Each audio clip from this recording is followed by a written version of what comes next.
一个重生80年代的农村媳妇，带着3孩子，从丢掉泥腿子和破鞋的名声开始。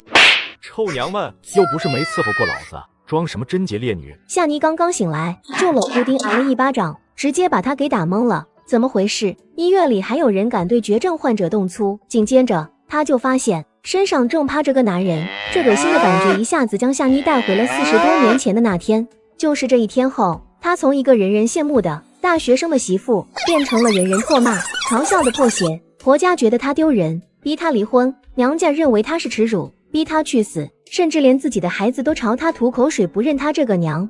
如果真的是因为他命不好遇上这倒霉事儿，他也就认了。可偏偏他是被人算计了，夏妮到死都没咽下这口气。臭娘们，当初要不是老子，你能这么快回城吗？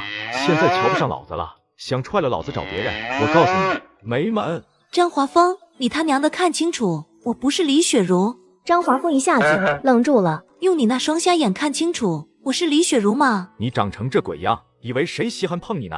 不是，你为啥穿雪茹的衣服？为啥穿她的衣服？夏妮记得可太清楚了，就是这一天，1980年春分，李雪茹拿出来2张电影票，邀请他晚上去电影院看电影。不仅如此，李雪茹还拿来了自己的衣服和化妆品，非要给他打扮。夏妮哪里会料到，李雪茹根本就没安好心。当初李雪茹为了回城招惹了大队长家的儿子张华峰，没想到张华峰这个流氓有一天会找到城里来。他知道了张华峰的报复计划后，决定将计就计。深夜电影散场后，李雪茹推脱自己有事让夏妮先走，然后夏妮就遇到了埋伏在路边的张华峰。事后，李雪茹又装作正义的样子报了警，彻底闹大了。此事不仅让张华峰被判了死刑，更是让夏妮身败名裂。没想到老天垂怜，竟然让他重生回来了，还回到了这一天。李雪茹就在后头，你等等，他就来了。夏妮转身就走。你等等，你咋知道我叫张华峰？当然是雪茹告诉我的。他说有个乡下来的流氓一直纠缠他，那流氓又丑又老又脏，让他恶心的要死。就是你吧？哦对了，我听说最近有人给雪茹介绍了个对象，机械厂的正式工，据说长得也不错，确实比你和雪茹般配多了。张华峰握紧了拳头，脑门子上的青筋都鼓了起来。夏妮见火候差不多了，扭头就走，但他没走远，而是找了个拐角处藏了起来，也没别的目的，就是要亲眼看到李雪茹受辱。李雪茹此时在心里盘算着自己的计划，她是和夏妮没仇，但谁让她是宋寒江的妻子呢？那就别怪她心狠，却没注意到从黑夜中伸出来的一只手。李雪茹来不及挣扎，就被张华峰拉进了草丛里。夏妮远远地看着这一幕，李雪茹呜呜呜的挣扎声如同美妙的乐章，传进她的耳朵，渐渐抚平了她内心那道已经40多年的伤痕。夏妮没等他们结束就离开了，她得抓紧时间回家散播消息，必须把这事儿闹大了。以前李雪茹带给她的，她要一点一点的还回去。老二家的死哪里去了？这大半夜的，都10点了还没回家，家里的衣服都堆成山了，他是看不见吗？二嫂跟着我雪茹姐去看电影了。啥？看电影？他还有脸看电影？1分钱不赚就知道花钱，这败家娘们成天跑出去浪。当初我就不该同意你二哥把他们娘4个接回来。二嫂乡下来的，想瞧瞧电影院长啥样呗。我二哥那么好看的人，又是名牌大学的大学生，前途一片光明。夏妮又丑又不识字，连给我二哥提鞋都不配。要我说，只有雪茹姐那么漂亮的才配得上我二哥。你以为我没提吗？我好赖话说了多少？你二哥简直就是榆木脑袋，压根说不通。夏妮听不下去了，她一把推开了大门，说她没问题，她就听不得别人说宋寒江不好。上辈子发生那件事后，别人都劝宋寒江离婚，宋寒江就是不同意。他说这些都不是他的错，他不怪他，就算别人在背后都笑话他戴绿帽子，他也从来都不生气，还劝他说过好自己的日子就行了，不要把别人的话放在心上。你还知道回来？家里的锅碗还没刷呢，衣服也没洗，你赶紧干活去。自从夏妮来了这个家，家里所有的活都是他干，结果还不落一句好。重生回来他可不会这么傻了。我手腕扭了，一动就疼的厉害。怎么回事？二嫂，你不会是遇到流氓了吧？这深更半夜的，路上人又少。王秀英脑子嗡的一炸，再看夏妮现在的模样，可不就是像是被人糟蹋过的样子？不要脸，宋家的脸都要被你丢尽了。我是遇见流氓了，可他根本没对我做什么。那流氓要找的是李雪茹，他见我不是，就把我放了。什么？雪茹姐？宋美云和李雪茹关系好，一听就急了。那你就这么跑回来了？你明知道那流氓要找雪茹姐，我为啥不跑？那流氓愿意放了我，我当然要赶紧跑了。不跑难道留着和他打一架吗？我又打不过他。那雪茹姐呢？我咋知道？看完电影李雪茹就和我分开了。她说她找同学有事儿，我是自己回的家。也许等雪茹回家的时候，那流氓已经走了呢。不行，我得带人去看看。喊你大哥一起，再去雪茹家喊上他家的人，你别自己去，太危险了。这时候西厢房里突然传出了孩子的哭闹声，夏妮再顾不上其他的，赶紧转身进了屋。哭闹的是夏妮还不到6个月的小儿子宋星河，6岁的大儿子宋东旭说：妈，星星尿了。我跟你说过多少次了，要说普通话，你那一嘴的方言吐不吐啊？我在家说方言怎么了？我又没在学校说，我在学校都是说普通话的。你那也叫普通话，发音都不标准。我今天放学的时候还听到你们班同学学你说话的口音来着，他们都笑话你，你也不嫌丢人。谁笑话我了？谁笑话洋洋了？说家乡话咋了？你觉得说家乡话丢人吗？你妈我也说家乡话，咋地？你觉得我丢人了？宋望舒眨了眨眼，他确实觉得夏妮一嘴家乡话很丢人。别看夏妮是他的亲妈，其实他心里和别人一样，是有点瞧不起夏妮的。他嫌夏妮没文化不识字，长得不好看，穿着打扮也很土，所以在学校从来不提妈妈，就连开家长会也只让爸爸去。女儿的小心思全都写在脸上。夏妮是又气又无奈，之前因为常年为生活奔波劳作，忽视了孩子的教育，所以夏妮的这3个孩子，老大为了嫁给有钱人当了小三，老二因为打架打死了人蹲了牢，老三倒是随了他爸生了个聪明脑袋，但是最后却因为学术造假成为了学术圈的毒瘤。夏妮暗暗发誓，这辈子她一定要把这3个孩子养好，让他们成为正直善良的人。一个重生80年代的农村媳妇，带着3孩子冒充憨憨夺奶粉要赔偿。接上集，换好了干净的尿布，小儿子还是哇哇的哭。小月儿，你弟弟的奶粉呢？让奶奶拿走了呀。夏妮手一顿，她想起来了，前世她婆婆拿走奶粉的时候还说，星星都6个月了，喂点米汤馒头一样能养活，奶粉这么金贵的东西，她吃了浪费。老大家那个3岁的小子，甚至他20岁的小姑子都能吃奶粉，就他小儿子吃了是浪费，况且这奶粉还是她丈夫买的。夏妮心疼的厉害，脸色更加阴沉难看，看着弟弟点，我一会儿就回。然后她走出屋门，直奔公婆住的房间，奶粉果然在里面，原本一整袋没有拆封的奶粉，现在只剩下大半袋了，被谁吃了不言而喻。不行，她得赶紧赚钱，然后买套房子，离开宋家这个吃人不吐骨头的狼窝。此时李雪茹被一群人包围在中间，被人叽叽喳喳的问个不停。夏妮喂完奶粉也是凑了上来，夏妮姐，我刚听美云说你遇到了流氓，都怪我，要是我和你一起回来，也不会让你遇到危险。雪茹姐，你别管他，他明知道那流氓找的是你，见你遇到危险，不给你报信，也不报警抓那流氓，只知道自己逃命。我为啥不跑？那男的突然从路边蹦出来抓住我就要搂，可把我吓坏了。再说了，那男的是李雪茹下乡时的老相好，他还能对李雪茹怎么着？我一个外人可不敢掺和人家2口子的事儿。众人或一声，原来是老相好找上门了。这些年不少知青回了城，转头就抛弃了乡下的对象。这李雪茹回城可3年了，他们从来没听她提过这个乡下相好的事儿，说不定也是准备抛弃了人家再找个好的。没想到啊，没想到这李雪茹平时看着文文静静、和和气气的，居然也会干这种事。你胡说，根本不是什么老相好，那就是个流氓。雪茹姐她运气好，被过路的人救了，反而是你。雪茹姐平时对你那么好，不仅把衣服借给你穿，还给你化妆打扮，你一点良心都没有，遇到危险就只顾着自己。你不提这个我还差点忘了，以前穿着俺的大棉袄可从来没遇到过流氓，就穿一次他的衣服就遇上了流氓。你们瞅瞅，揽着手让流氓抓的，一动就疼。说到伤心处，夏妮一屁股坐在地上开始哭诉。俺怀着老3 9个月的时候都没歇一歇，月子里还要洗衣服洗碗，从来没耽误过一天，今天却遇上了这档子倒霉事，伤了手不能干活了。俺婆婆把俺赶回娘家可咋办啊？邻居有不少人见过夏妮挺着大肚子干活，听她这么哭诉，心说这乡下媳妇在王秀英这个刻薄婆婆手底下混日子也确实不容易，都开始同情起来夏妮。李雪茹，俺手腕是你男人伤的，你就得负责。夏妮姐，你误会了，我没有什么老相好。不是老相好，人家知道你右边胸上长了颗红色的痣。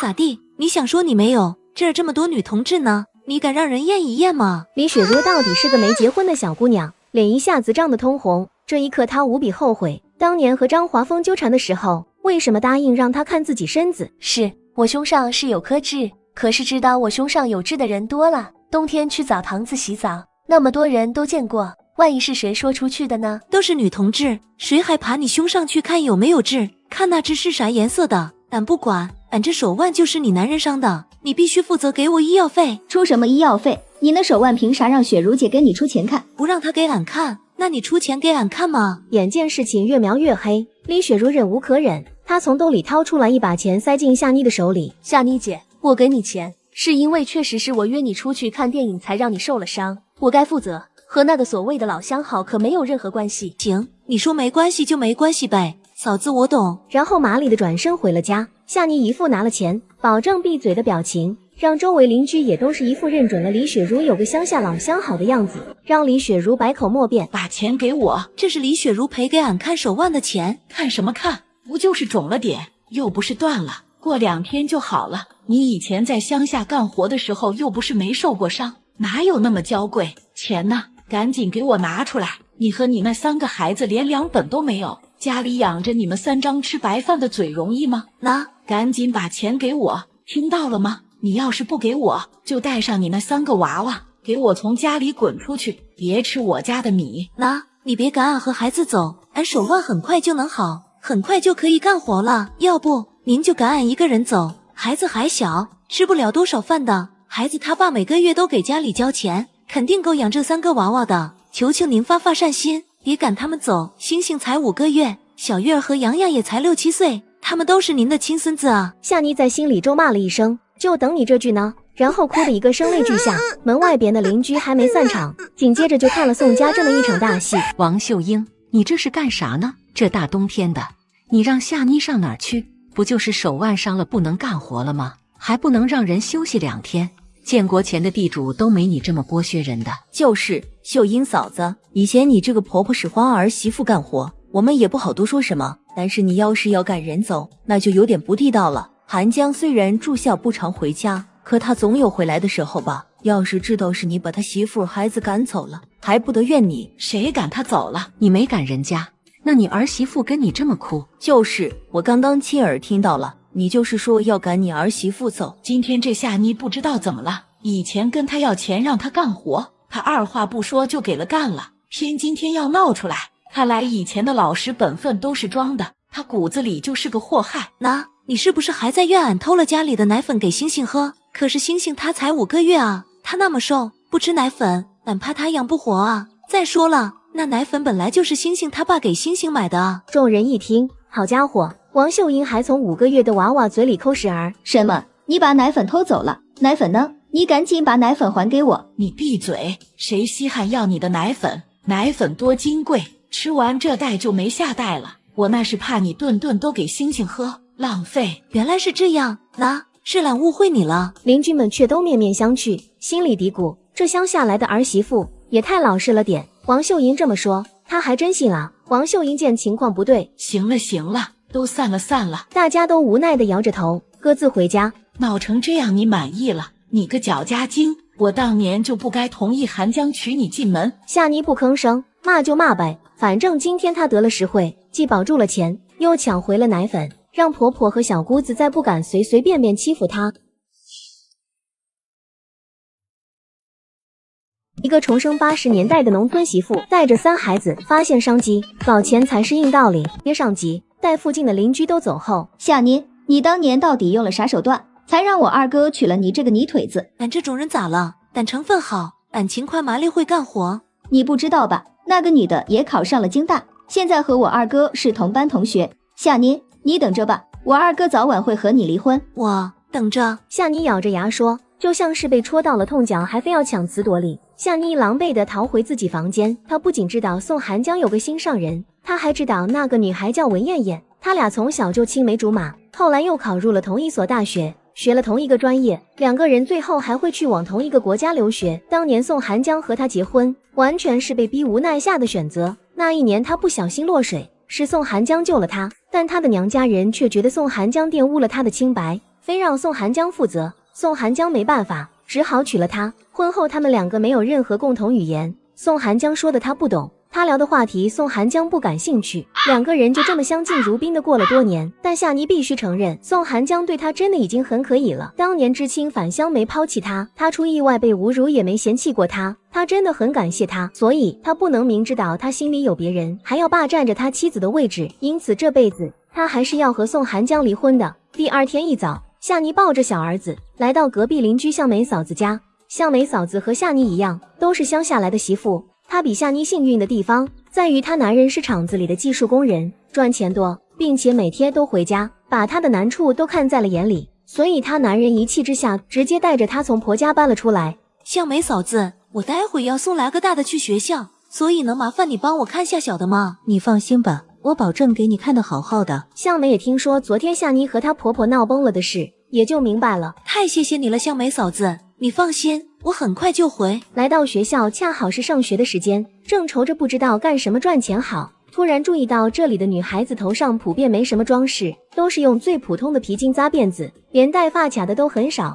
夏妮灵光一闪，或许她可以做这门生意，然后夏妮就直接去了百货商店。同志，这有橡皮筋吗？多少钱一个？有，这种1包2毛。那你这还有没有发卡呢？有的，我们这品种还是很丰富的，这种2分钱一个，1毛钱5个。夏妮眼睛一亮，这橡皮筋、发卡都这么便宜，还不用票，那这生意有得赚。先给我拿20包皮筋。售货员惊讶地看了夏妮一眼，他大概是没想到夏妮要买这么多。夏妮准备先做大长圈头花，这玩意用皮筋和一些碎布头就能做，碎布头去城里的纺织厂买就行，不用布票，花色种类繁多，还很便宜。夏妮把皮筋装进袋子里，转头去了纺织厂。然而事情并不是很顺利。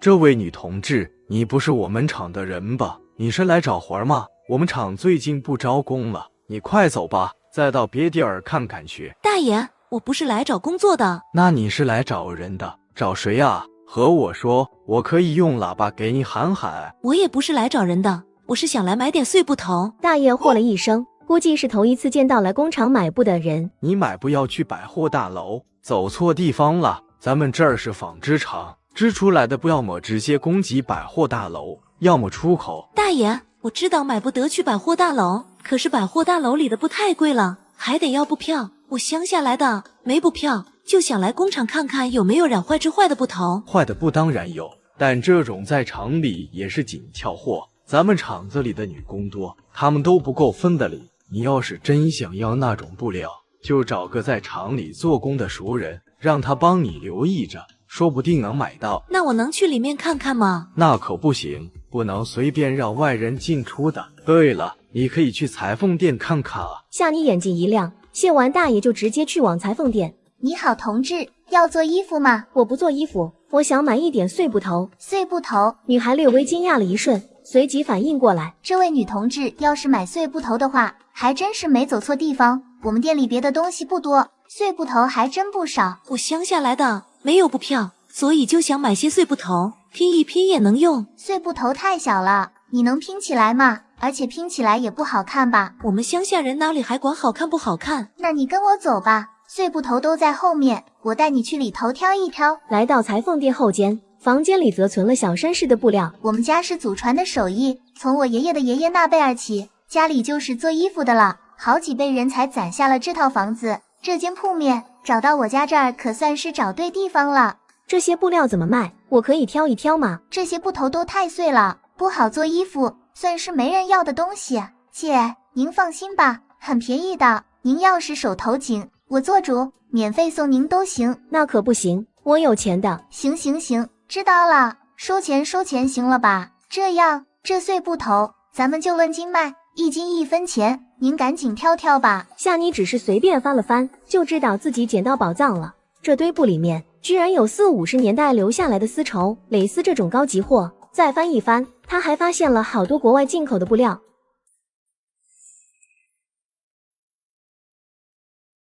一个重生80年代的农村媳妇带着3孩子，邀请合作伙伴一起向前看。上集，夏妮买了一包布料实在太显眼，怕王秀英瞎打听，就直接把布料带去了向梅家。向梅嫂子，真不好意思，我来晚了。不晚，星星很乖，醒了也不哭的，还会自己玩。向梅很喜欢小孩子，可惜自己没这个福气。这也是她和婆婆之间最大的矛盾。你以后再有事儿，就还把孩子抱过来，我给你看着。好，那我就麻烦嫂子了。向梅嫂子，你放宽心，不用着急，以后你肯定能生个大胖小子。现在就是缘分没到。她这话可没瞎说，2年后这向梅嫂子真的生了个儿子。哪有那么容易啊？你信我嫂子，我看人很准的，我说有就有。行行行，我信你。对了，你这一大包的是什么？嫂子，我收了点碎布头，想着做点头花拿去卖。做头花？对，你看着，我现在就做个出来给你瞧瞧。说完，夏妮起身，熟练地打开缝纫机，穿针引线，一会儿就做出一个漂亮的头花。怎么样？你觉得这头花好看吗？好看是好看，但是那就成了，只要好看，就肯定能赚钱。到时候我去学校门口把摊子一摆，那些爱美的小姑娘肯定会喜欢的。你家里同意你去摆摊吗？嫂子，我过的什么日子您清楚，怀孕9个月，甚至月子里还得刷碗洗衣服。就因为昨天晚上我闹了那一场，今天早上婆婆就没做我们娘4个的饭，所以我想着赶紧赚点钱，租套房子带孩子搬出来住，就跟你一样。嫂子，这缝纫机我也不白用你的，要是这门生意真的赚钱，你也和我一起干呗，到时候咱俩合伙一起赚大钱。我可以吗？我手很笨的。怎么不行？做大长圈很简单的，你也知道我一个人做不了，缝纫机也没有，还要带个小的，以后还要出门卖货，根本没时间。那我跟你干。眼看着就要到12点，夏妮估摸着俩孩子该放学回来了，便抱起小儿子回了家。你浪到哪里去了？这都几点了？饭做好了就知道回来了，你干脆别回来，洗在外面好了。夏妮一声不吭，全当没听见，转身就进了自己屋，然后就听王秀英在外面骂骂咧咧。差不多12点，宋望舒和宋东旭放学回来了。我刚刚进来的时候，看到奶奶脸色不好，还在骂人。你可不能学你奶奶，骂人是不对的。我才不骂人，我们老师说了，骂人是没礼貌、低素质的行为。好了，咱们先不说这个，走，先吃饭。你们奶奶已经把饭做好了。夏妮看着盘子里的7个窝窝头，就知道王秀英她压根就没做他们娘仨的饭。7个窝窝头，7个人看似合理，但其实公公每顿都要吃4个。夏妮才不管这个，飞快从盘子里拿3个窝窝，给俩孩子1人1个。吃，就知道吃，啥活都不干，还有脸吃饭？吃什么吃？都别吃了。哎呦，奶奶的小乖乖，奶奶没说你，奶奶说的是那些个饿死鬼投胎，只知道吃，不知道干活的那几个。您这话是啥意思？您骂我也就算了，骂我这几个孩子算啥？大哥家的孩子也没有干过活吧？不照样好吃好喝？怎么我的孩子不干活吃饭，就是饿死鬼投胎？怎么大哥家的孩子就是您的亲孙子，我家的就不是了？都闭嘴，吃饭就吃饭，你瞎嚷嚷什么？还有窝窝吗？就这几个够谁吃的？为什么常年跟洗了一样的公公突然出生？难道真的让他说准了？大伯哥家的2个孩子才是他们的亲孙子，他的这几个孩子不是，但自己生的这3个孩子都是宋寒江的种，难道宋寒江不是公婆的亲生孩子？算了，不想了，不关他的事，反正他都要和宋寒江离婚了。因为张华峰的突然出现，李雪茹现在连班都不敢去上了。我不管，你必须帮我解决了他。当年我明明都考上国棉厂了，要不是你为了升副厂长，非让我上山下乡当知青做表率，我也不会招惹上张华峰。你还赖上我了？你是下乡当知青了，可你真的吃苦了吗？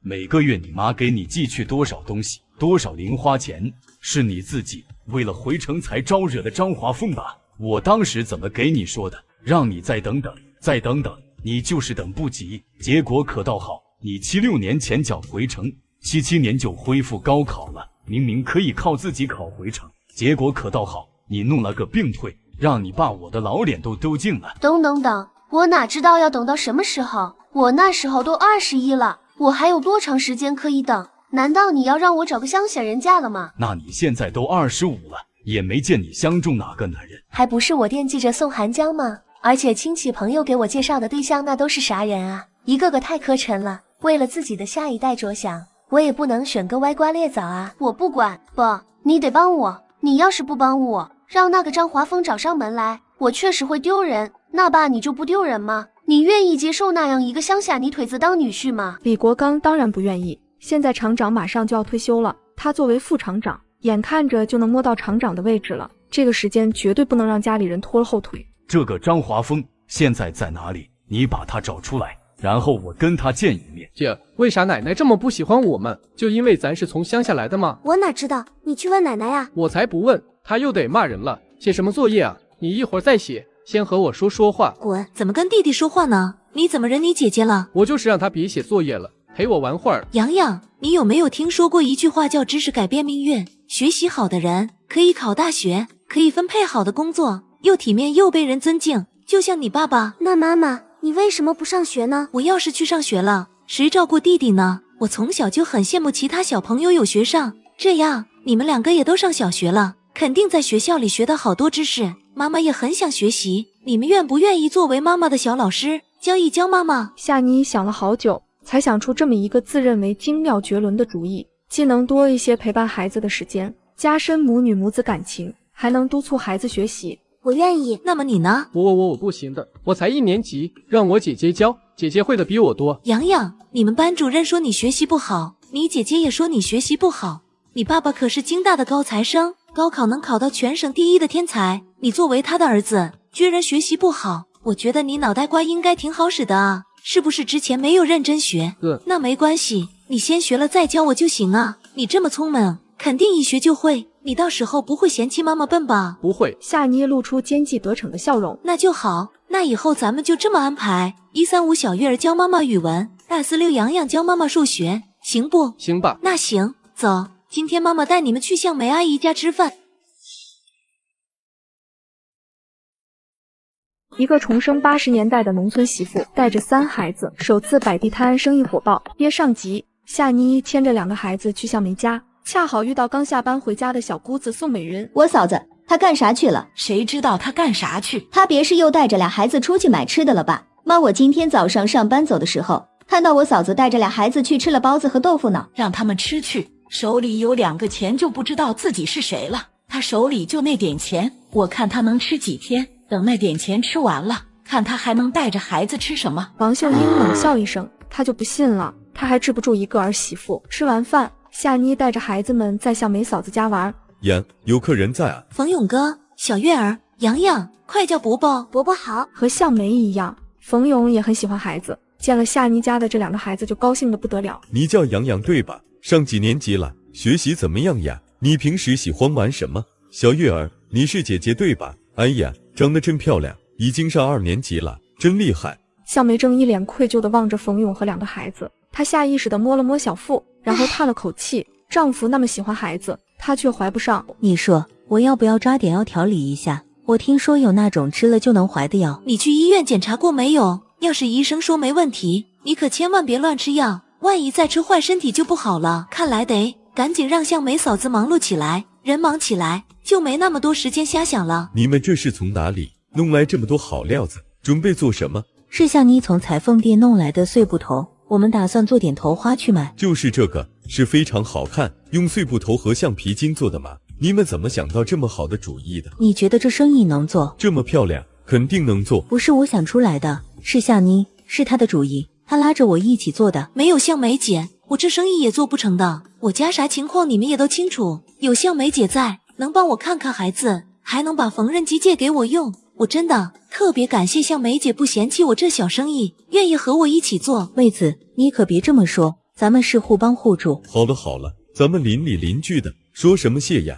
夏妮妹子，你们那些布料够不够啊？要是不够，我可以找人帮你们打探一下。对，冯勇他在机械厂，他们厂就生产缝纫机，在服装厂有不少熟人。那感情好啊，冯勇哥，那麻烦你了。说什么麻烦不麻烦的，到时候我帮你问问就是。第2天上午，他们俩来到学校门口，把不同种类的发圈分别铺开摆放在一起，顿时就吸引了2名同学。哎，这是什么？我们卖的是头花。2位同学，我这头花头绳外面包了层布，不绞头发的。你这头花一个多少钱？这一堆普通款3毛钱一个，5毛钱俩。这一堆丝绸款4毛钱一个，7毛钱俩。还有缎面和蕾丝款，1块钱一个。这么贵，什么东西呀？卖1块钱。你看这料子，这可是绸缎的，你的百货大楼好几块钱才能买到1尺吧。还有这蕾丝，这蕾丝的做工，我也不怕告诉你，这可是早些年从国外进口的货，咱国内是没有的。国家刚刚改革开放，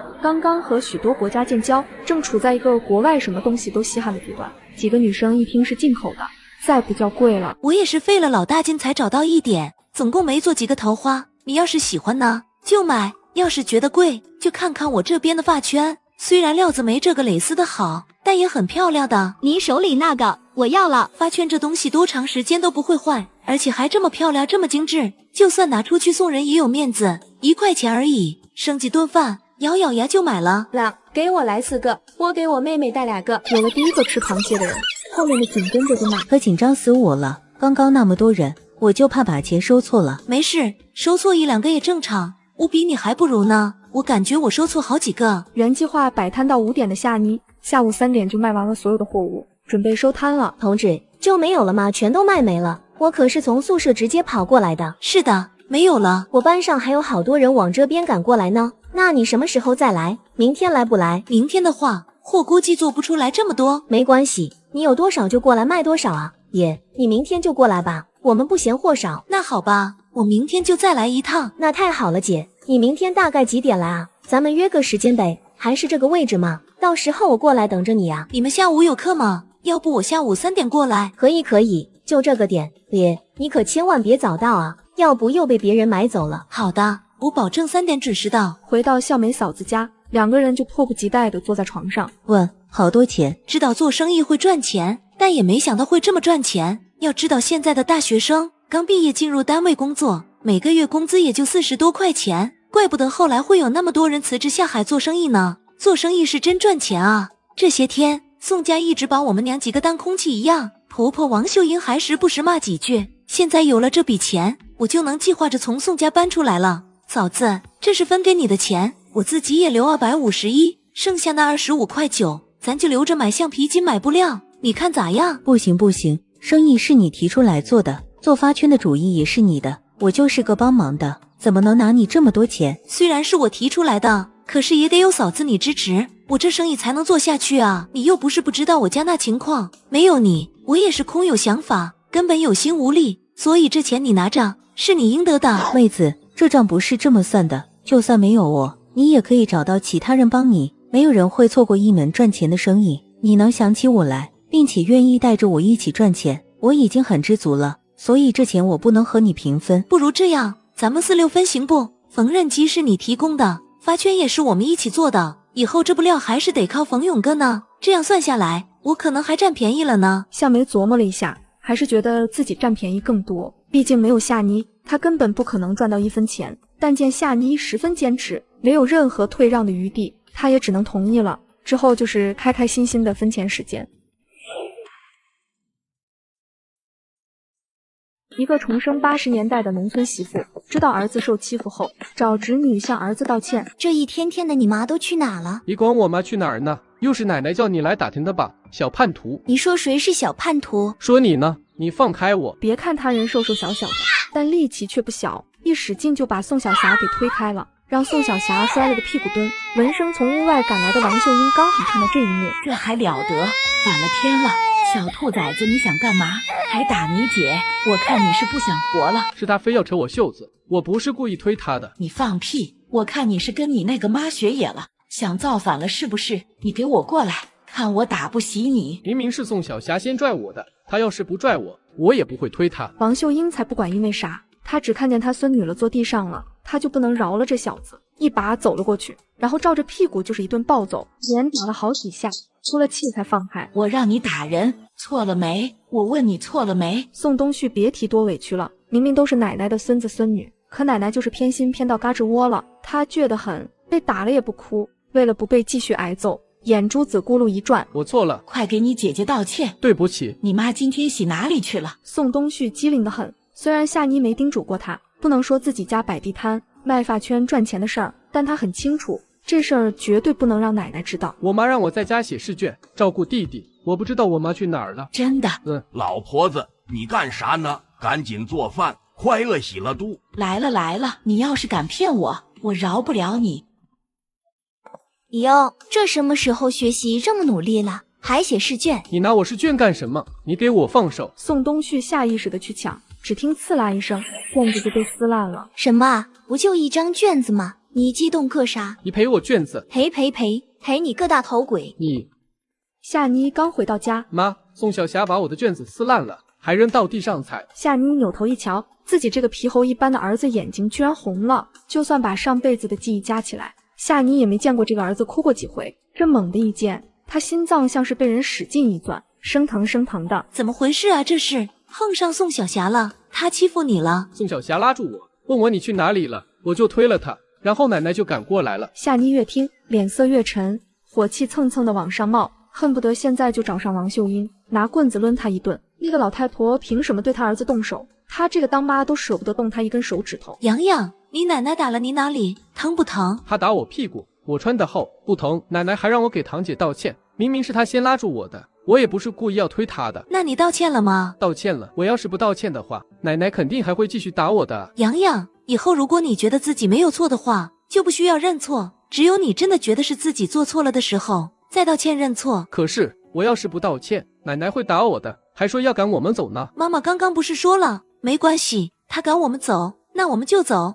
那宋小霞撕了你的卷子，她给你道歉了吗？没有。没事儿，一会儿我让她给你道歉。治不了王秀英这个长辈，她还治不了宋小霞这个小辈儿吗？一会儿不管发生什么，你都别害怕，妈妈都是装的。好。夏妮手里拿着撕烂的卷子，满面寒霜，眼神如刀，那架势瞬间就震慑住了在场的所有人。宋小霞，夏妮，你这是干什么？你问我干什么？我还要问问宋小霞干了什么。宋小霞，你为什么要抢洋洋的卷子？抢完还要在上面踩2脚，你什么意思？你是不是故意的？你自己学习不好，也不想让我家洋洋学习吗？你小小年纪怎么这么恶毒？夏妮，你太过分了，不就是一张卷子吗？用得着这么大惊小怪？小霞也不是故意撕的。谁故意谁出门被车撞洗吗？周杰一惊，这乡下泥腿子说话也太没素质了，张嘴就洗啊洗的。我就是故意的，怎么了？不就是一张卷子吗？宋东旭他会做吗？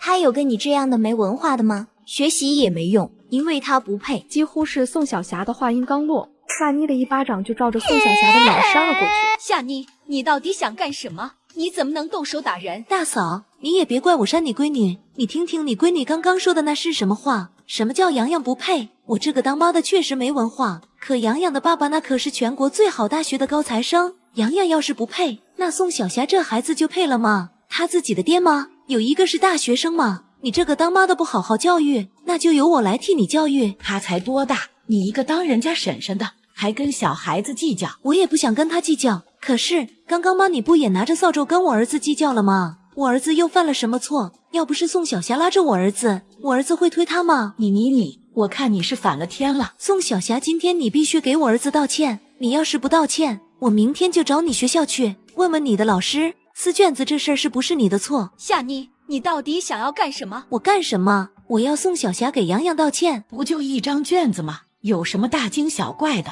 撕了就不做了，说不定洋洋压根就不想做那张卷子呢，也就你当回事了。你要不要道歉？你要是不道歉，我真的去学校找你老师。你要是不怕丢脸，那你就这么硬撑着。宋小霞一听告老师就被吓住了，她知道家里人会给她撑腰，但是学校里的老师可不会。宋小霞的目光在这个房间里搜罗了一圈，看起来爷爷、爸爸还有小姑都不愿意帮她，她委屈的眼眶都红了。对不起，宋小霞，这回就算了，你以后再敢欺负我闺女和儿子，你爸妈要是不愿意管你，那我就去学校找你老师，让你老师教育你。就在这时，堂屋外传来宋寒江的声音：爸妈，我回来了。寒江啊，你可回来了呀，你媳妇她要造反了，我这个老婆子快让她欺负洗了呀，你看看小霞这个脸让她打的。寒江啊，你可管管她吧，再不管她，她就要把家给闹散了呀。妈，您先消消气，怎么回事啊？夏妮也没添油加醋，就把事情从撕卷子开始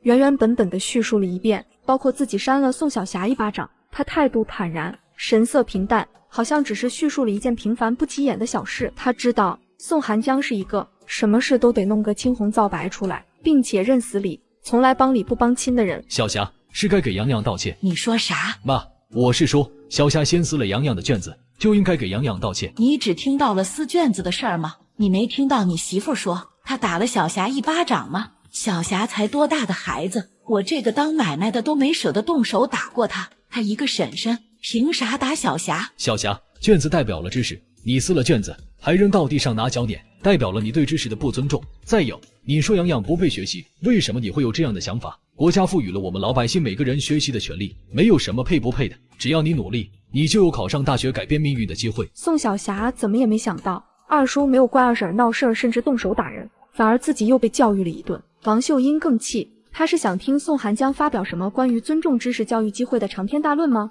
她只想听宋寒江教训他媳妇夏妮。宋寒江，你说的那些我听不懂，我就知道你媳妇儿打了小霞，这事儿我不愿意，我就问问你打算怎么办。虽然小霞做错了事，说错了话，但打孩子是不对的，孩子不能这样教育。那对不起了，我不该动手打人。那我都给小霞道歉了，那您是不是也该给洋洋道个歉？妈，您对洋洋动手了，即便是孩子犯了错，大人也不应该动手，而是要耐心的和孩子讲道理。好了，都别吵了，儿子在学校学习，1星期好不容易回家一趟，还不让人休息休息，光看你们吵了。饭不是已经做好了吗？赶紧吃饭吧。知道你今天回家，你妈今天专门去割了2斤猪肉，给你包了你爱吃的猪肉白菜馅的饺子。妈，不管孩子做错了什么，不要对孩子动手。我打他怎么了？我还不能管叫孙子了？就你的儿子金贵，连我这个当奶奶的碰都不能碰吗？还吃不吃饭？要吵都出去吵。屋子里一下子安静下来。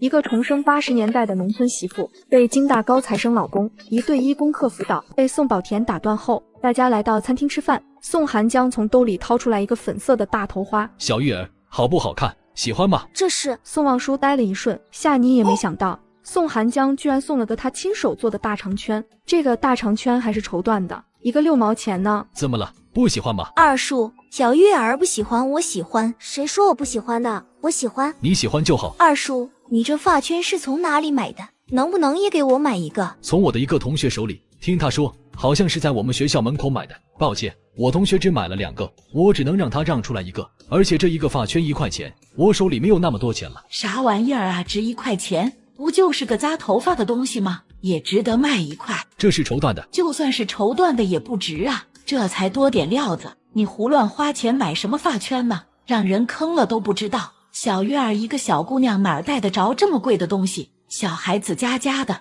用根橡皮筋得了，也不怕压不住折了寿。这话就说的太难听了，连宋寒江都皱起了眉。什么压住压不住的，一个发圈而已，那都是封建迷信。王秀英便不吱声了，但过了有个10几秒，她冷不丁想起来一事儿，眼睛微眯，里面闪烁着金光。寒江，你从哪儿弄的钱买发圈？宋寒江上大学每个月都发一笔补助，他只留下很少的一部分用来日常开销，剩下的全都拿回家给了王秀英。我帮我们导师做实验，导师给我发了一点补助，我也是刚刚拿到手。那还有剩下的钱呢？宋寒江犹豫了下，他本来打算留着钱给儿子买奶粉的。钱我先给你存着，你要是用的时候就跟我要。钱放在你手里，你总是乱花。就说这个发圈，不就是个扎头发的玩意儿吗？有必要买这么贵的？1块钱都能割1斤半猪肉了，那么多肉，给家里人吃了补补身体多好。宋寒江原本还觉得给女儿买个发圈没什么，但听王秀英一说，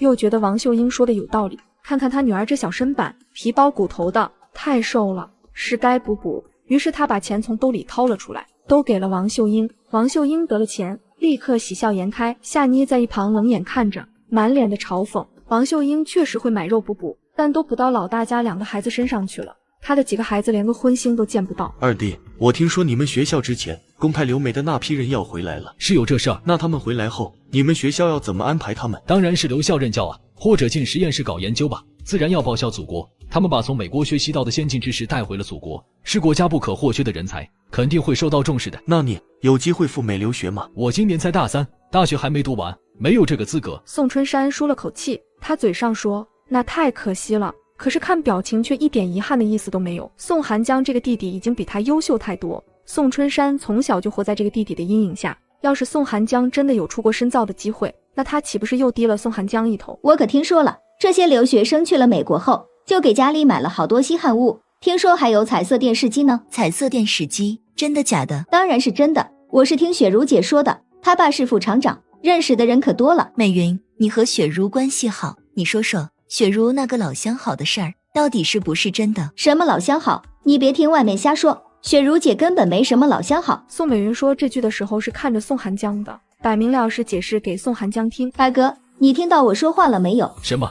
你说什么？我说都赖我二嫂，啥话都往外说，明明是自己遇到了流氓，一个人不管不顾的跑了，把雪茹姐丢下不说，还要往雪茹姐身上泼一盆子脏水。你遇到流氓了？什么流氓？就是李雪茹的老相好。八哥，你别听夏妮的，根本不是雪茹姐的老相好，那就是个流氓。夏妮，你这么造谣雪茹姐，安的是什么心？你懂不懂什么叫三人成虎？坏了雪茹姐的名声，你就高兴了吗？你怎么中了恶毒？宋寒江眉心微皱，看起来表情不太好。就在宋美云以为他二哥要训斥夏妮的时候，美云礼貌呢？那是你二嫂。宋美云一口气没上来，憋得他翻了白眼。夏妮实在忍不住了，轻笑了一声。究竟是怎么回事？那男人是当年李雪茹下乡时认识的，自称是李雪茹的老相好，专门过来找李雪茹的。李雪茹不承认，非说不认识那人。谁知道他们哪个说的是真的？我只知道这年头为了回城抛下老相好的知青多的是。你没事就好。至于李雪茹的感情官司，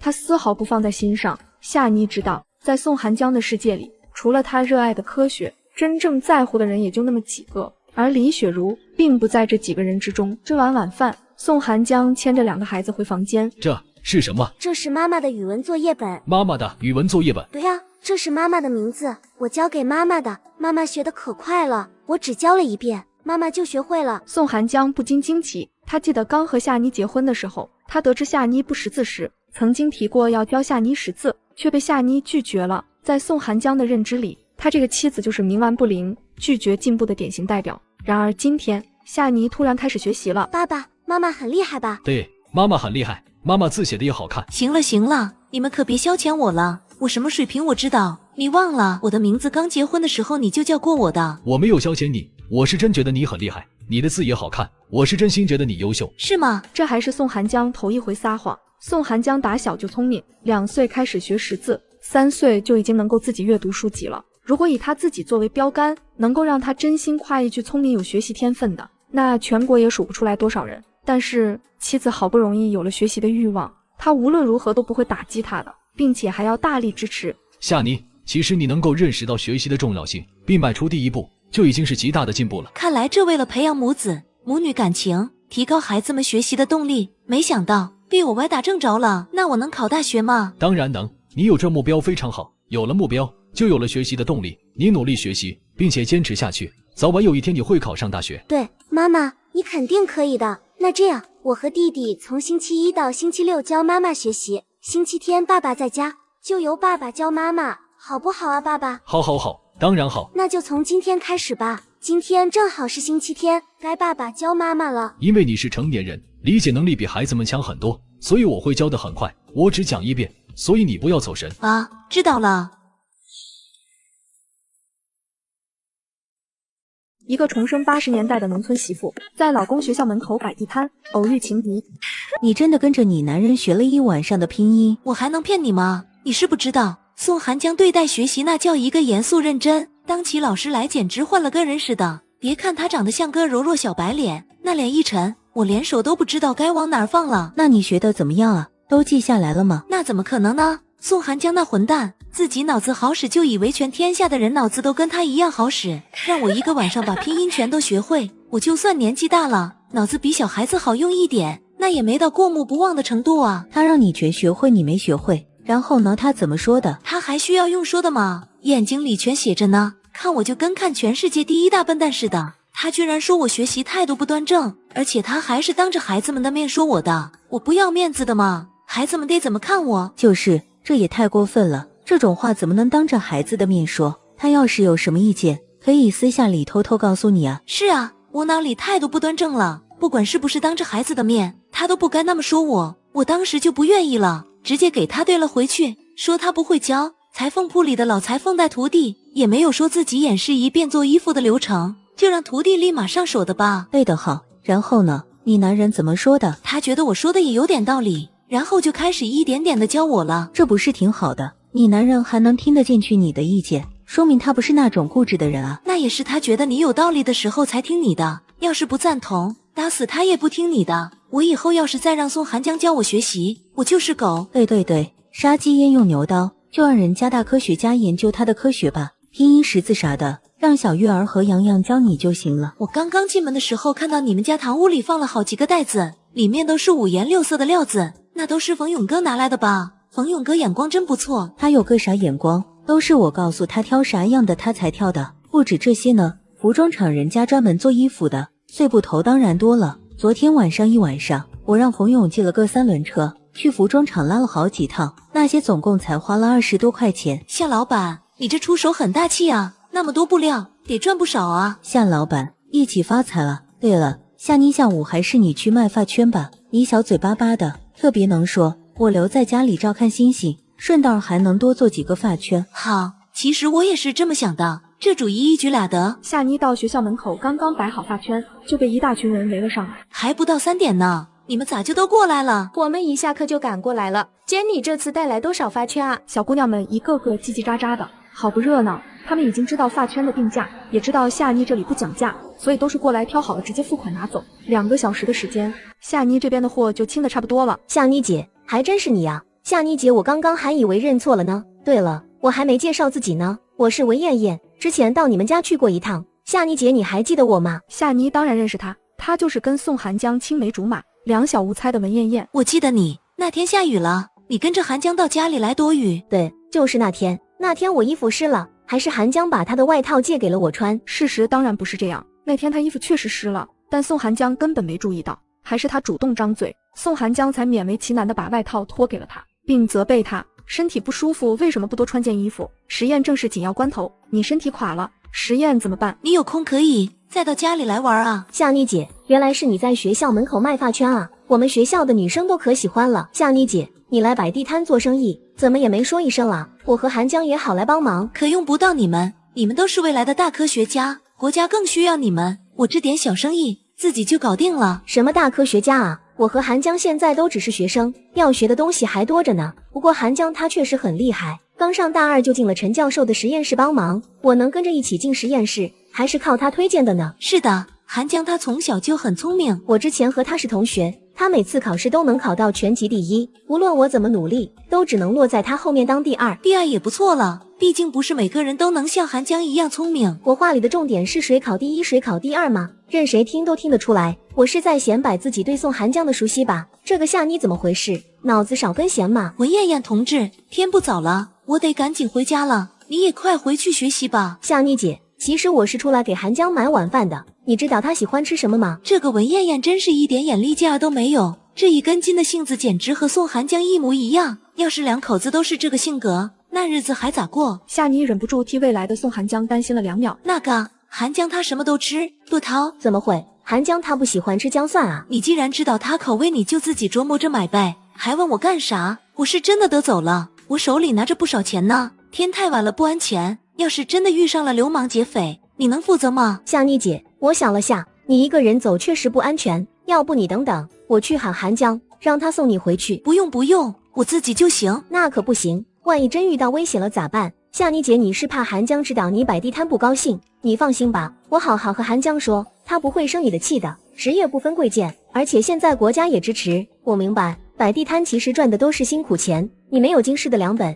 在大城市讨生活确实不容易。夏妮内心1万个草泥马奔过，他俩辈子就没见过这么烦人的女人。那你去吧，我在这儿等着。那太好了，你要不要跟我一起去学校？我们一起去找韩江。夏妮姐，你还没逛过我们校园吧？我们京大很漂亮的。不用不用，我在这儿等着就行。你们学校里都是知识分子，我一个乡下来的就不进去了。文艳艳以为他是自卑，心道还有点自知之明。那行吧，夏妮姐你就在这儿等着，我进去给你喊人。待文艳艳的身影消失在学校大门口，夏妮麻利的收拾东西跑了。韩江，那个我刚刚在学校门口看到夏妮姐了。夏妮，她来学校找我，是家里出什么事儿了？不，她来咱学校门口摆地摊了。我看天色这么晚了，她一个人回家不安全，所以来问问你要不要送她。韩江，你数据算完了没？要是没算完，我去送一下夏妮姐也行的。宋寒江二话不说就往外走，他就这么出去了，他居然就这么出去了。他的实验呢？他不是把实验看得比什么都重吗？夏妮在宋寒江心里什么时候变得这么重要了？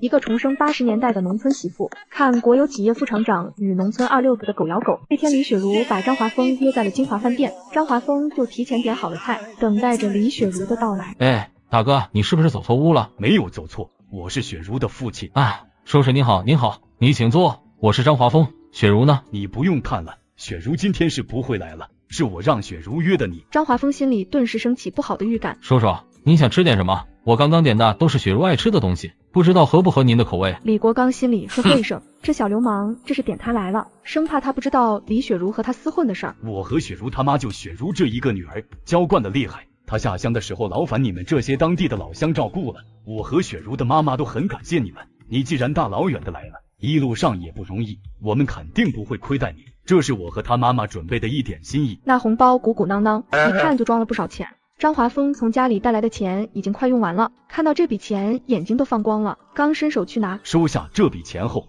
我希望你能尽快带着这笔钱回家。回到老家后，你就拿着这笔钱娶个媳妇儿，再生个大胖小子，老婆孩子热炕头，也是神仙日子。这是想把我赶回老家，彻底踢开啊！真当我张华峰好欺负呢？叔叔，你这是来棒打鸳鸯呢？我爹可是村里的大队长，我大姑嫁给了镇上的书记。当初雪茹能不能回来，可就看我一句话。他可是自己扒了衣服主动勾引我的。我是绝对不会让雪茹嫁给你的。你如果觉得500块钱太少，咱们还可以再谈。你想要多少？我不要钱，我只要李雪茹。真当我傻吗？娶了李雪茹，美人会有，钱也会有的，甚至就连工作也会有。小伙子，你放聪明点，不要跟钱过不去。你虽然对雪茹一片痴情，但雪茹并不想嫁给你，你们好聚好散。你手里有了钱，想要娶什么样的媳妇没有？叔叔，我觉得你说的对，但是你一个副厂长，一个月工资就将近100了，500块钱还不到你半年的工资吧？我要1000。1000？李国刚没想到张华峰胃口这么大，多少家庭的存款都没1000块钱，他张嘴就是1000。李国刚倒是能拿出来这些钱，但是他凭啥给张华峰？太多了，我从哪里给你弄来1000块钱？我最多只能给你800。好，800就800，但是能在大城市里生活，谁还愿意回乡下？李副厂长，给我在京市找一份正式工，工作不难吧？你也不拿个镜子照照自己，还想在京市工作，你配吗？你看，我要是娶了李雪茹，那不是一样可以留在京市？雪茹每个月都能赚40多块钱呢，足够养家了。我老婆有了，钱也有了，还不用干活。现在呢，你给我找了工作，我还得自己干活，这里外一算，还是我自己吃亏啊。李国刚只感觉全身的血液都冲到了脑门，气得他眼前发黑。他从来没见过这种得寸进尺的无耻小人。叔叔，你可是副厂长，整个服装厂除了郑厂长就是你了。对了，我可是打听过了，你马上就能当上正的了。要是雪茹为了回城勾引我，回城后又抛弃乡下对象的事儿传出去，不知道你这个郑厂长还能不能经商。我反正不怕丢人，你要是不给我找工作，我就去找你领导说道说道。我看你是疯了，服装厂是公家的，我说了不算，工作我是真没办法。那就没得谈了，反正我娶了李雪茹也是一样的。你以为我会让你娶雪茹吗？我娶不着，那别人也别想娶她。还有你那郑厂长也别当了，大家都不好过。反正我是不亏的，我本来就啥都没有，你说是不是？李国刚是真慌了，他风光半辈子，这还是第一次让一个小流氓给拿捏住了。为了郑厂长的位置，心里有再多不甘也都只能忍着。要不这样，我先给你安排一份临时工的工作，然后你去念个夜校，有了学历，我再把你转正。你看这样行吗？你要是再不同意，那我也没办法了，你就去闹吧，大不了郑厂长我不当了，我一辈子当个副厂长也没啥。那你赶紧给我办了，下周1我要么去上班，要么去你们厂子，或者李雪茹她厂里呢，你就看着办吧。佳妮老板，今天的生意怎么样啊？还不错，今天2个小时不到，我带过去的发圈基本上都卖光了。今天总共赚了340多块钱。我第一个乖乖，夏妮你也太牛了吧！向梅嫂子，你可别给我戴高帽子了，这里也有你和冯勇大哥的功劳，所以我们这回拿出40多当做咱们的材料费，你看怎么样？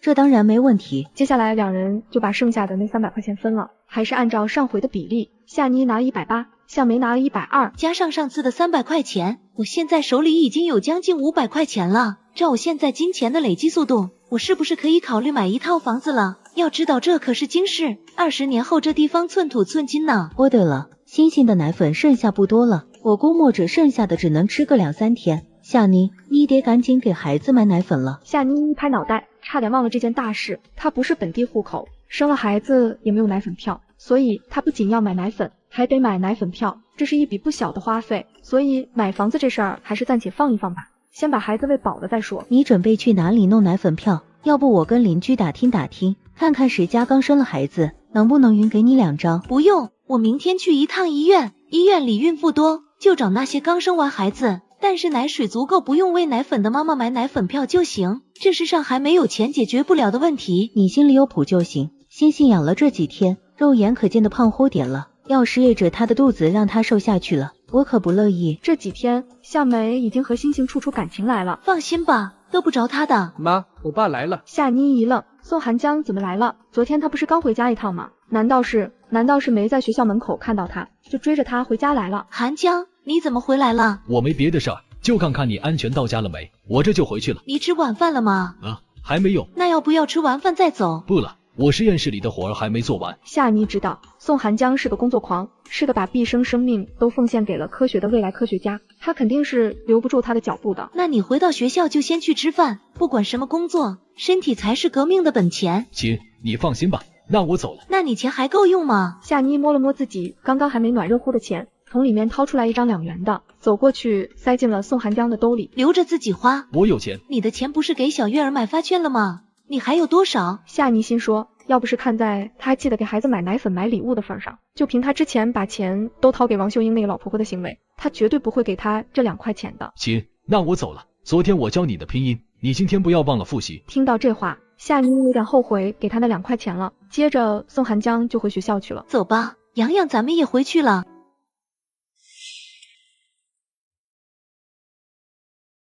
一个重生80年代的农村媳妇，带着3孩子，大晚上被关在门外，有家不能回。王大哥，这么快又弄到这么多布料了？上次向梅嫌弃我弄来的料子不好，我今天又去服装厂的仓库里翻了翻，还真让我翻到了一些好东西。就是这种好料子，大块的都让服装厂的职工买走了，就剩这种非常小的碎布头了。不小不小，这料子做发圈足够了。真的够用吗？我看你们做的发圈很大，好像得要很大块的布料。我们也不是光做大发圈啊，还有那种小号的发圈也做的，就是卖的便宜点。不过这料子好，也是能卖上价的。夏妮，你跟他一个大老粗解释个啥？这些生意上的事儿他又不懂。你一个月才40多块钱，一年也就500多。我和夏妮这2天赚的都超过你1年的收入了。这做生意是真赚钱呐。冯勇也没想到媳妇儿跟着夏妮做生意能赚这么多。当初他同意媳妇儿跟着夏妮干，其实最主要的原因是怕向美一直在家里闲着老是乱想，还有就是发圈的成本不高，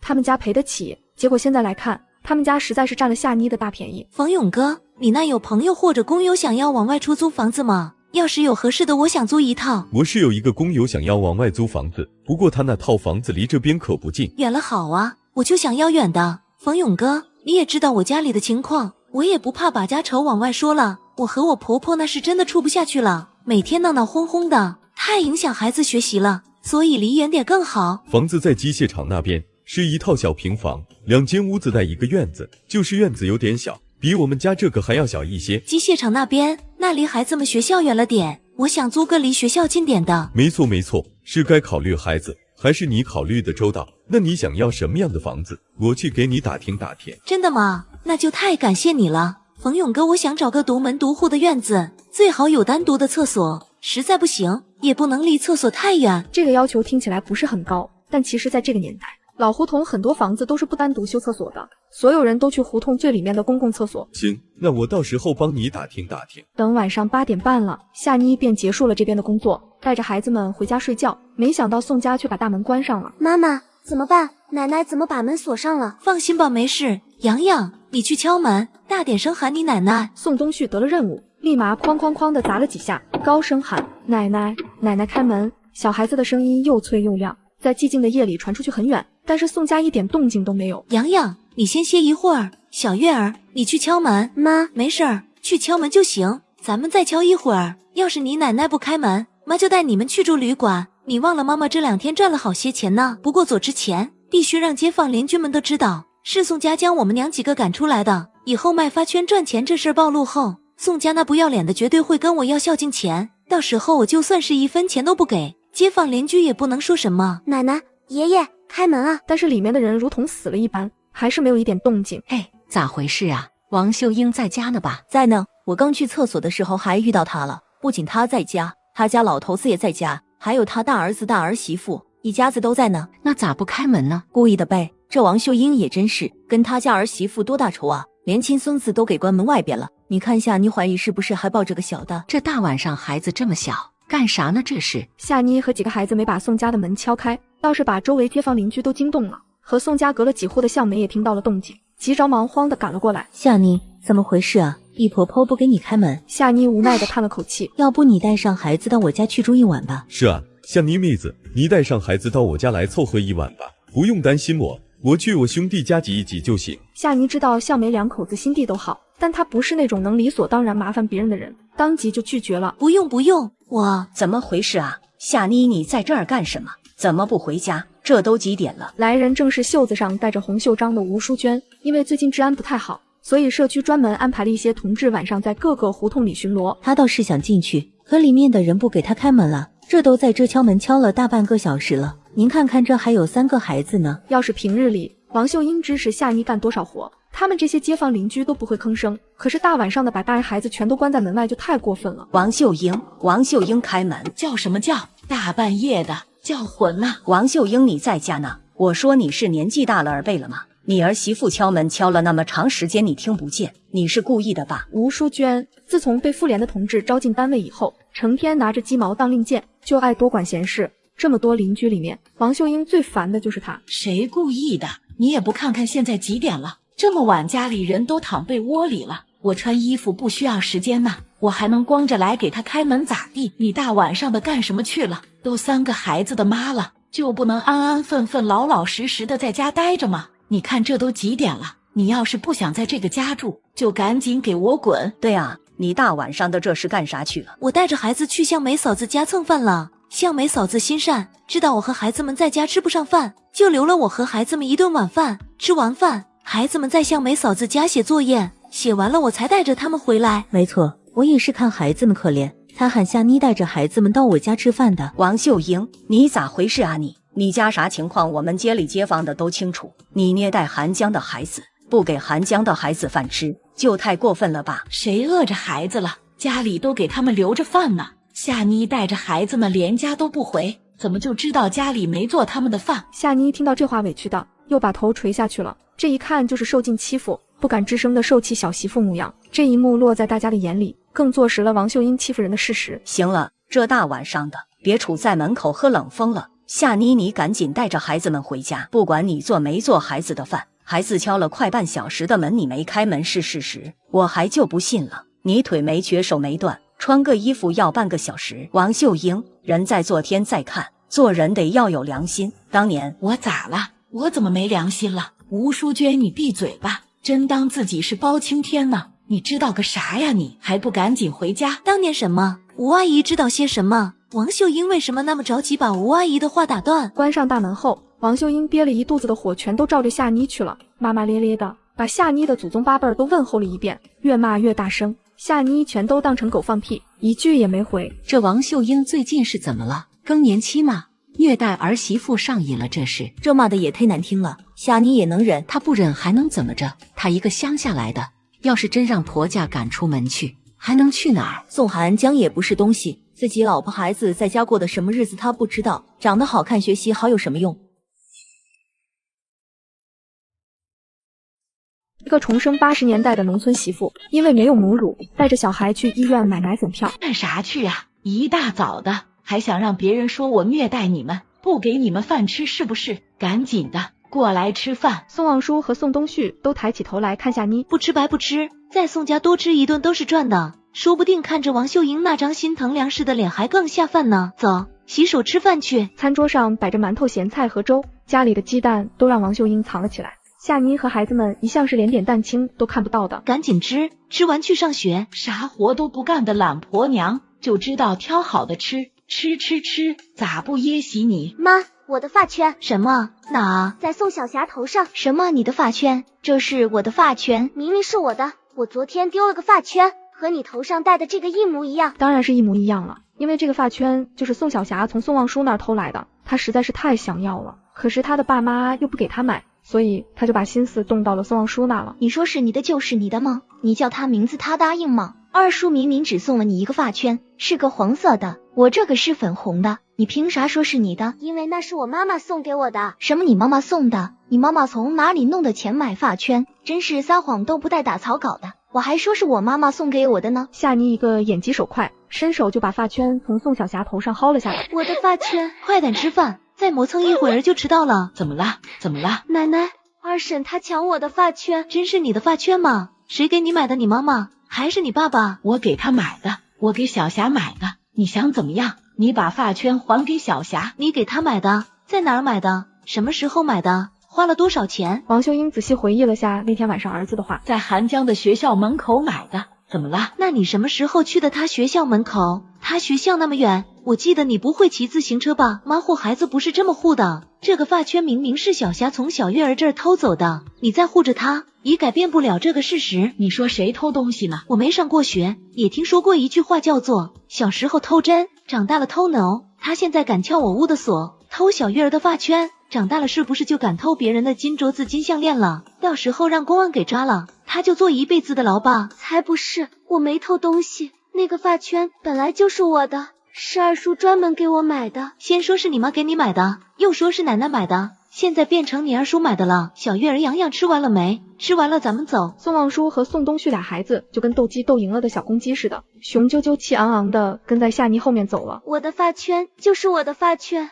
奶奶你给我要回来，去给我要回来啊！这个搅家精，在家待一会儿就闹得家里不清净，滚滚滚，赶紧滚，滚了就别回来了。妈，你真厉害。那当然了，妈妈这是替你大伯婶婶教育孩子呢。发圈呢咱有的是，不缺这一个，可怎么能惯着孩子偷东西的毛病？你说是不是？是，妈妈说的对。洋洋，你以后也不准不经过别人的允许就拿别人的东西，知道吗？我已经改了。夏妮顺道把女儿、儿子送进学校后，就带着小儿子去了附近医院的妇产科。你好，男孩女孩啊？男孩。怎么了？我看您奶水很充足啊，孩子肯定能养得白胖白胖的。新手妈妈对这点还是有些骄傲的，她婆婆也夸了她奶水充足。对，这是你的孩子。对，我儿子6个月了，也没吃上我一口奶，不好意思啊，我来找你，其实想问问你，能不能匀给我2张奶粉票？我是外地来的，没有本地户口，所以你找我就是为了奶粉票啊？新手妈妈舒了一口气，刚刚提起的警惕立马散了，刚开始还怕是人贩子呢。是啊，孩子还这么小，我舍不得给他喝米汤，所以想给孩子买点奶粉。你等会儿，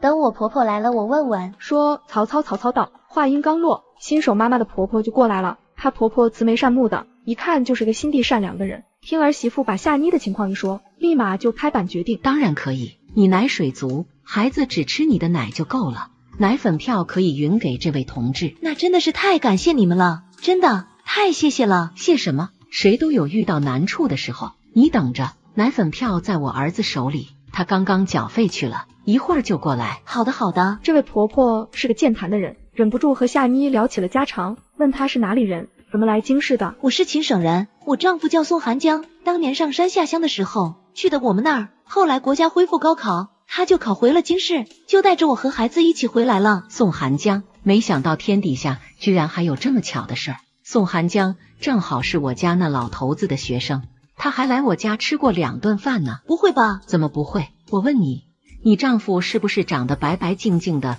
特别英俊的一小伙子？夏妮也笑了，那就没跑了，叫宋寒江的英俊小伙子，他不信京大还能找出来第2个。你看，我就说吧。过了一会儿，刘颖的丈夫陈家上回来了，杨勉文把奶粉票从他那里要过来，递给夏妮。刘颖的奶水肯定够的，后面我家再领了奶粉票，就叫寒江给你捎回去，你不用再来医院找奶粉票了，万一叫人误会了说你投机倒把就不好了。夏妮收下奶粉票后，把钱掏了出来。奶粉票是领的，我们也没花什么钱，你拿着就是了。那不行，肯定不行，您不要钱我心里过意不去，寒江肯定也不好意思的。这有什么过意不去的？寒江是我家老头子的学生，都说一图能顶半个儿，4舍5入，他也算是我儿子了，你就是我儿媳妇，你们的孩子呢就是我孙子，哪有奶奶给孙子奶粉票还收钱的道理？这哪能这么算呢？怎么不能这么算？